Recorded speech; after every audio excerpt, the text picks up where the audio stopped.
Spartanburg, South Carolina. Spartanburg, baby. Spartanburg, yeah. Well, I was born in Chicago, just like I was advertised from Chicago. I was born in Chicago, maybe not Halsted Street like Gary Hart invented, but I was born in Chicago. We only stayed there. I was till I was 6 years old. Then we moved to, my mom was from the Carolinas, so we moved back to Spartanburg. That's from 6 years old. The rest of the way, I was, Spartanburg. So that's why I always claim Spartanburg. I always announce Chicago because, like when you say, okay, from introducing from Spartanburg, people just laugh. So, yeah, I always say Chicago. Honestly, the real place I was from, not like Road Warriors. They said Chicago, and they're from Minnesota, but right. But yeah, I started there. Actually, got started in 1977 on the local indies. And as for training, I'm kind of like Rip. I had no training. I mean, some local guys were doing local shows and stuff, and they basically just threw me in the ring because I had the size already. I was always a big kid. But I grew up watching Mid-Atlantic Championship Wrestling. That was, like he grew up. I heard him say he watched Dick the Bruiser and all that. Well, I grew up watching Mid-Atlantic, which is, people may know as Jim Crockett Promotions, but then it was Mid-Atlantic Championship Wrestling. And that's all I ever saw. We didn't get any other wrestling programs until a few years later when the I believe it was International Championship Wrestling, I'm not sure about, with Ernie Ladd and Mil Mascaras and all those guys. We started getting that TV, but at that particular time growing up, it was Mid-Atlantic totally.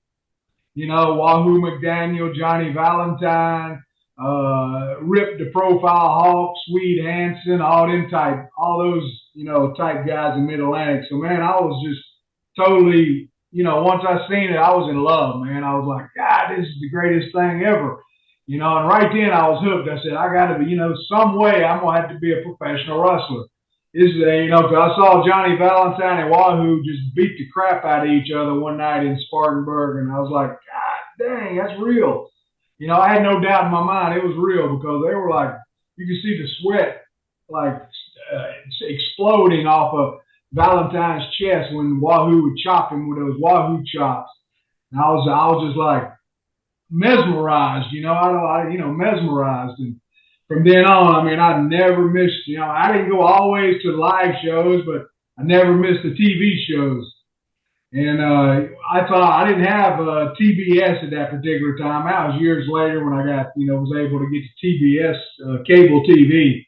Then it was just antenna, and I pick up a Saturday show at I think it came on at 12 o'clock on one of the local channels, 12 noon. Then that night we'd watch it. It was a nighttime show that mainly advertised for Asheville, North Carolina, and that area. The 12 o'clock noon show advertised Spartanburg, Greenville area because that was a regular stop. Spartanburg Memorial Auditorium, Greenville Memorial Auditorium. So, but and then just happened one day. I had these T-shirts back in the day. I didn't have the fancy shirts like now. You can get it at ProWrestlingTees.com, by the way. That I have four shirts there, and I believe Mr. Rogers has a shirt, and probably you, and I don't know. But anyway, ProWrestlingTees.com. Go check, buy one of my shirts because I'm poor. I need the money. There you go. Go get a shirt right now. But back in the day, I had shirts, and you take it to the mall in there. You had them iron-on letters. Back in the day, you'd put these letters on your shirt, and they'd use this big steam press-like machine and press these letters on. So I had me a Johnny Valentine shirt, had me a Bulldog Brower shirt, called Brower Power. So I used to wear those to school, and everybody make fun of me, of course. Look at that geek, you a geek, and all that kind of stuff. So you made the shirts, huh? You made the shirts. They didn't make them. Yeah, you made the shirt. I mean, it didn't have a picture. It was just lettering. Just the name. Back in those days, they didn't have like all the fancy shirts nowadays, like Pro Wrestling Tees does, where you can get 4 one-man gang, Akeem, go check it out. But back to the interview. and a billfold. So swole that I can't get the shit closed. So I money fold and rubber band wrap. And when it pop